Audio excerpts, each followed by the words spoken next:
আসসালামু আলাইকুম dear friends, আজকে আমরা এই প্রশ্নটার সমাধান করব ইনশাআল্লাহ, যেটি ভয়ঙ্কর রকম ভাবে ইম্পর্টেন্ট। তোমরা দেখো, প্রশ্নটি হচ্ছে হাইড্রোজেন পরমাণুর nতম কক্ষপথে ইলেকট্রনের জন্য মোট শক্তির রাশিমালা প্রতিপাদন করো।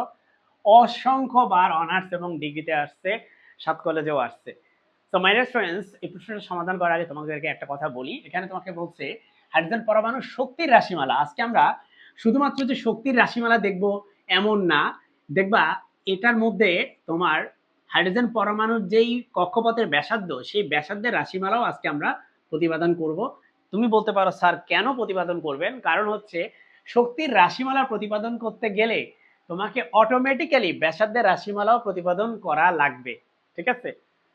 তো দুইটাই মানে এক ঢিলে দুই পাখি মারা হবে ইনশাআল্লাহ। তো চলো আমরা শুরু করি।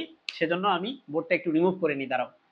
তো প্রথমেই আমরা চিন্তা করি যে হাইড্রোজেন পরমাণুর ক্ষেত্রে, লেটস সে হাইড্রোজেন পরমাণুর ক্ষেত্রে আমরা আমরা এখানে একটা ইলেকট্রন এখানে আছে এবং সেই ইলেকট্রনটা ঘুরতেছে। আমরা জানি হাইড্রোজেন পরমাণুতে ইলেকট্রন একটাই থাকে, তাই তো? এবং প্রোটনও একটাই আছে। তো এখানে কেন্দ্রের মধ্যে আছে প্রোটন। প্রোটনের চার্জ হচ্ছে ই, ইলেকট্রনের চার্জ হচ্ছে মাইনাস ই। তোমরা জানো যে প্রোটন এবং ইলেকট্রনের চার্জ সেম, বিকজ পরমাণুর মোট চার্জ হচ্ছে শূন্য, তাই তো? পরমাণুর মোট চার্জ শূন্য। তো অর্থাৎ অর্থাৎ আমরা এখান থেকে লিখতে পারি যে মোট শক্তি হচ্ছে দুই পার্টে বিভক্ত। মোট শক্তি হচ্ছে দুই পার্টে বিভক্ত। একটা হচ্ছে তোমার সেখানে আছে হচ্ছে স্থিতিশক্তি, আর একটা হচ্ছে আছে গতিশক্তি। স্থিতিশক্তি, গতিশক্তি, তাই তো? গতিশক্তিকে লেখা যায় half m v square. Half m v square গতিশক্তি বের করার ফর্মুলা। এম কি? এম হচ্ছে এই যে ইলেকট্রনের ভর, ঠিক আছে? এম হচ্ছে ইলেকট্রনের ভর, আর ভি হচ্ছে ইলেকট্রনের বেগ। ভি হচ্ছে ইলেকট্রনের বেগ। ওকে, তো এখন আরেকটা কি বললাম? স্থিতিশক্তি, তাই তো? তাহলে মোট শক্তি হচ্ছে গতিশক্তি প্লাস স্থিতিশক্তি। তাহলে একটা কাজ করি, আমরা হাফ এম ভি স্কোয়ারটা পরের লাইনে লিখি। হাফ এম ভি স্কোয়ারটা পরের লাইনে লিখি। আগে লিখি কে ই প্লাস পিই। কে ই মানে হচ্ছে কাইনেটিক এনার্জি, যেটা হচ্ছে হাফ এম ভি স্কোয়ার, আর পিই হচ্ছে পোটেনশিয়াল এনার্জি। পোটেনশিয়াল এনার্জি হচ্ছে নেগেটিভ হবে, কারণ তোমরা জানো যে ইলেকট্রনটা কিন্তু পরমাণুর মধ্যে আবদ্ধ থাকে। যদি এরকম কোনো সিস্টেম হয় যেখানে আমাদের এই যে ইলেকট্রন বা সিস্টেমে থাকা পার্টিকেল সেটা ট্র্যাপড থাকে, আবদ্ধ থাকে, অর্থাৎ সে কিন্তু নেগেটিভ পটেনশিয়ালে আছে, তার পটেনশিয়াল এনার্জি সেক্ষেত্রে হচ্ছে নেগেটিভ হবে। এই নেগেটিভ বোঝায় যে সে হচ্ছে ট্র্যাপড অবস্থা আছে বা সে আবদ্ধ আছে। আরেকটা অর্থ আছে এটার মানে হচ্ছে আকর্ষণ বোঝায়, অ্যাট্রাকশন বোঝায়, অ্যাট্রাকশন। তো নেগেটিভ পটেনশিয়াল এনার্জি বলতে বোঝায় পার্টিকেলটা ট্র্যাপড অবস্থায় আছে। তো এক্ষেত্রে আমাদের সূত্র কি? সূত্র হচ্ছে কুলম্বের potential 4 pi epsilon nought Q by আর। আর তোমরা জানো যে এখানে তোমরা জানো যে কিউ মানে হচ্ছে ইলেকট্রনের চার্জ বাই আর। অর্থাৎ আমরা এখান থেকে লিখতে পারি কুলম্ব পোটেনশিয়াল এটা। হ্যাঁ, তো এখান থেকে আমরা লিখতে পারি তোমার E divided by 4 pi epsilon not R. 4 pi epsilon not R. Okay, এবার মাই ডিয়ার স্টুডেন্টস, এই ভি বের করবো আমরা। এই ভিটা আমরা জানি না, তাই না? ভি বের করব।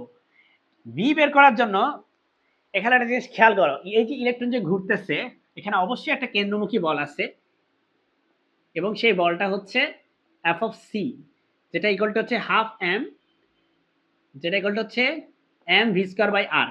ওকে, তোমরা জানো কেন্দ্রমুখী বল নিয়ে আমার এর আগে এগুলোর প্রমাণ টমান আমরা পড়ছি, ছোটবেলায় পড়েছি, তাই না? মেকানিক্সে পড়ে ফেলছি। সো আমরা এখানে লিখি যে আমরা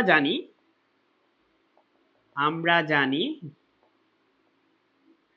যে এখানে এফ অফ সি যেটা হচ্ছে কেন্দ্রমুখী বল, সেটা আসলে আর কিছুই না, সেটা হচ্ছে কুলম্ব বল। কারণ এই কেন্দ্রমুখী বলটা কে যোগান দেয় বলো তো?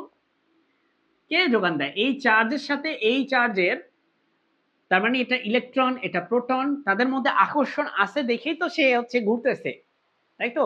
তাহলে এই কেন্দ্রমুখী বলের যোগান কে দিচ্ছে? কুলম্ব বল নিজেই দিচ্ছে কেন্দ্রমুখী বলের যোগান, অর্থাৎ তারা একই বল এক্ষেত্রে।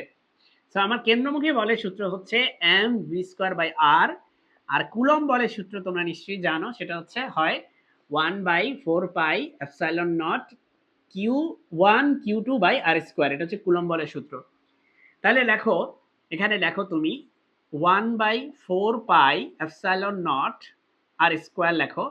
আর Q1 হচ্ছে এখানে ধরো এটা এই ই, Q2 হচ্ছে কি E, সো E আর E মিলে হয় E স্কয়ার, অর্থাৎ উপরে হবে একটা E স্কয়ার। এখান থেকে তুমি V বের করবা, V বের করো। সো V বের করলে এখান থেকে তুমি পাবা, অথবা একটা কাজ করতে পারো, তুমি সরাসরি mv স্কয়ারই বের করে ফেলো। হ্যাঁ, এখান থেকে mv স্কয়ার বের করলে তুমি পাবা mv স্কয়ার ইকুয়াল টু তুমি লিখতে পারো এই আর আর একটা আর কাটা, তাহলে একটা ই স্কয়ার থাকে, এখানে একটা ই স্কয়ার থাকে, divided by 4 pi epsilon not R থাকে, বুঝছো? একটা আর কাটা গেছে, একটা আর থাকে, 4 পাই এপসাইলন নট থাকে, ই স্কয়ার থাকে। ওকে, এই জিনিসটা আমরা এখানে বসাবো। তো এটাকে আমরা ইকুয়েশন নাম্বার 1 বলি। ওকে, এটা হচ্ছে ইকুয়েশন নাম্বার 1। 1 নং হতে তুমি লিখবা যে E of N equal to, এখানে বসাও, বসালে হাফ ইনটু এটা E square divided by 4 pi epsilon not R minus E divided by 4 pi epsilon not R. অর্থাৎ এটাকে তুমি খেয়াল করো, এই জিনিস আর এই জিনিস একই জিনিস, ঠিক আছে? সো ই স্কয়ার, সো এখানে আসলে ই স্কয়ার হওয়ার কথা ছিল, এটা ই স্কয়ার হবে, ঠিক আছে? ভেরি ভেরি ব্যাড, ভুল করছি এটা, যাই হোক। কারণ আসলে ফর্মুলা তো হচ্ছে 1/4 pi epsilon not Q1 Q2 by R, এটা হচ্ছে পোটেনশিয়াল এনার্জির ফর্মুলা। ওকে, সো ফর্মুলা আমি ভুল লিখছি, সেজন্য আর কি আমার ভুল আসছে এখানে। So extremely sorry. চলো, E square divided by 4 pi epsilon not R, আর এখানে তোমার হচ্ছে এখানে যদি তুমি কমন নাও তাহলে এটা হাফ, আর এখান থেকে -1, রাইট? সো হাফ থেকে -1 মানে -হাফ, সো এটা হবে হাফ, তার মানে এখানে একটা হাফ দাও, divided by E square divided by 4 pi epsilon not R. খেয়াল করো 2 আর 4 গুণ করলে হয় হচ্ছে -8, সো এটা হবে E square divided by 8 pi epsilon not R. এটা হচ্ছে আমাদের এনার্জির ফর্মুলা। আমরা এইখানে যে এনার্জি বের করছি, এটা বের করছি টোটালি নিউটনিয়ান মেকানিক্স ইউজ করে, ঠিক আছে? ইলেকট্রনকে একটা নিউটনিয়ান পার্টিকেলের মতো ট্রিট করছি। এখন আমরা বোরের এই পর্যন্ত যদি তুমি এনার্জি বের করো, তাহলে তুমি কত মার্ক পাবে এটা আমি বলতে পারতেছি না, তুমি অর্ধেক মার্কও হয়তো নাও পাইতে পারো।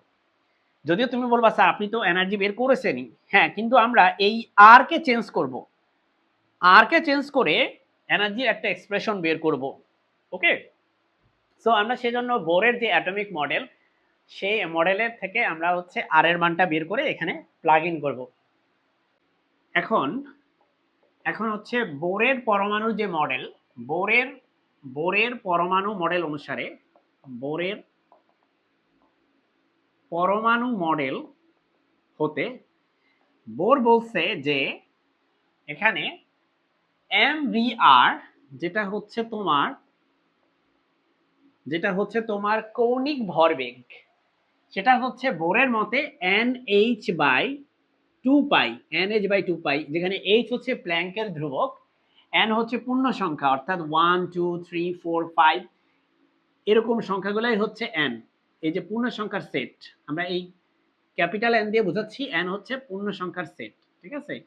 তো এই হচ্ছে বোরের মডেল থেকে পাওয়া। এখন এখান থেকে আমরা তোমার আর অফ এন বের করবো। সো আর অফ এন, এখানে এন দিচ্ছি কেন, কারণ এই যে এখানটা এন আছে, সো বোঝাচ্ছি যে এন তম কক্ষপথের ব্যাসার্ধ, সেটা হবে NH বাই, তুমি চাইলে এখানে আর অফ এন ইউজ করতে পারতা, আমার দরকার নেই কনফিউশন ক্রিয়েট করে, তুমি আরই লিখো, ঠিক আছে? সো NH/2 পাই এম ইন্টু ভি, কোনো বইতে ওইভাবে লেখে তো তাই এইভাবে লিখতে চাইছিলাম। সো মাই ডিয়ার স্টুডেন্টস, এখানে খেয়াল করো তোমার আর এর জায়গায় এটা আছে। এখন তুমি বর্গ করো দুই পাশে, এখানে বর্গ করো, so r square equal to হবে তোমার এখানে হবে n square H square divided by 4 pi square M square v square. এই ভি স্কয়ারটা তুমি এখান থেকে বের করো, এখান থেকে ভি স্কয়ার বের করলে তোমার হবে ভি স্কয়ার ইকুয়াল টু হবে square divided by 4 pi epsilon not R, আর এই এমটা এখানে চলে আসবে, সো আমরা এমটাকে এখানে লিখি M R. Okay, so V square এই জিনিসটা ওখানে বসাও, সেখানে লেখো N square H square divided by 4 pi square M square, আর ভি স্কয়ার মানে কি, এই জিনিসটা E square divided by 4 pi epsilon not M R. So my dear students, আমরা যদি একটু ক্যালকুলেশন করি, এই জিনিসটা কিন্তু উপরে চলে যাবে, সো এটা হবে এন স্কয়ার এইচ স্কয়ার, এই জিনিসটা হবে 4 pi epsilon not M r divided by নিচে থাকে হচ্ছে 4 pi square m square e square. Okay, এখন খেয়াল করে এখানের মধ্যে আমরা পাই এই পাই স্কোয়ার আর পাই এটা কাটা যাবে, এম স্কোয়ার এম এটা কাটা যাবে, এখানে একটা আর কাটা যাবে। প্রথমে চলো এটা কাটি, একটা আর স্কোয়ার আর এখানে আর, সো এখানে অবশ্যই একটা আর থাকবে, আর তাই না, একটা আর শুধু বাকি থাকবে। এখানে একটা এন স্কোয়ার থাকবে, এইচ স্কোয়ার থাকবে, লেখো এন স্কোয়ার এইচ স্কোয়ার। 4 আর 4 কাটা, 4 আর 4 কাটা বাদ, একটা পাই, এখানে একটা পাই স্কোয়ার, সো নিচে একটা পাই থাকবে, নিচে একটা পাই থাকবে। ওকে, এপসাইলন নট থাকবে, এম কি থাকবে, হ্যাঁ একটা এম কাটা, তাহলে নিচে একটা এম থাকে। ওকে, আর তো এটার সাথে একটা কাটছি। এবার নিচে তাকাও, নিচে এই জিনিসটা এই তিনটা কিন্তু হিসাব করা হয়েছে, শুধুমাত্র ই স্কোয়ার হিসাব করা হয়নি, সো স্কোয়ার লেখো।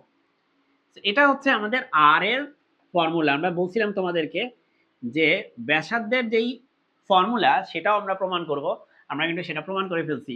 তোমাদের যদি পরীক্ষায় বোরের ব্যাসার্ধ প্রমাণ করতে বলে, তোমরা এইটুকু শুধু করলে বোরের ব্যাসার্ধ প্রমাণ হয়ে যাবে। তবে অবশ্যই মনে রাখবা এইটুকু করবা, ঠিক আছে, এখানে তো তোমার এই ভিটা লাগবে, সো এইটুকু তোমার করতে হবে। এই যে এখান থেকে এইটুকু বের করবা, এই লাইন থেকে শুরু করবা, করে এই পর্যন্ত আসবা, এসে এখানে ভি এর মান বসাই দিলেই তোমার এই প্রমাণ হয়ে যাবে। অর্থাৎ এইটুকু কিন্তু তোমার করা লাগবে না, এইটুকু তোমার এনার্জির জন্য করতে হবে, এইটুকু এমনি লাগবে না, ঠিক আছে। তো এখন আমরা যেহেতু ব্যাসার্ধ পেয়ে গেছি, আমরা নেক্সট পেজে এখন আমরা এই ব্যাসার্ধের মানটা হচ্ছে এখানে বসাবো। তো এই কোশ্চেন এটা বসানোর জন্য আমরা এখন এটাকে এখানে তুলে নেই, ই অফ এন, এটাকে আমরা ইকুয়েশন নাম্বার 2 দেই। হ্যাঁ, এটা ইকুয়েশন নাম্বার 2 দিলাম। সো 2 নং হতে ই অফ এন এখানে বসাও এই মানটা, সেটা হবে minus E square divided by 8 pi epsilon not, আর এখানে আমাদের আছে আর, আর এর মানটা হচ্ছে এটা বসাবো। সো খেয়াল করো এটা আছে 1 by R, 1 by R, so R কে উল্টা দিতে হবে। সো আমরা এখানে এভাবে লিখবো, ইনটু এই নিচেরটা যাবে উপরে পাই এম ই স্কোয়ার, আর নিচে আসবে হচ্ছে এই N square H square epsilon not. তো আমরা এখান থেকে লিখতে পারি মাইনাস মাইনাস ই স্কোয়ার, দেখো একটা এম আছে, এম লেখো, ই স্কোয়ার আর ই স্কোয়ার মানে ই টু দি পাওয়ার 4, আর এখানে আছে 8, আর এখানে আছে হ্যাঁ 8, তাহলে 8 লেখো। ওকে, আমরা কি কোনো কিছু মিস করছি, না করি নাই।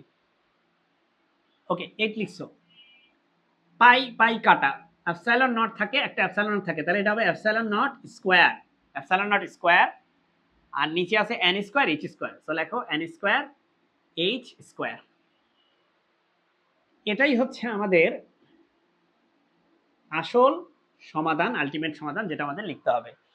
অর্থাৎ এনার্জি কিন্তু নেগেটিভে আসছে, সো আমরা হোপফুলি সবকিছু ঠিকঠাক লিখছি। আমরা একবার চেক করে নিই, 8 পাই পাই কাটা epsilon not epsilon square N square H square, ঠিক আছে।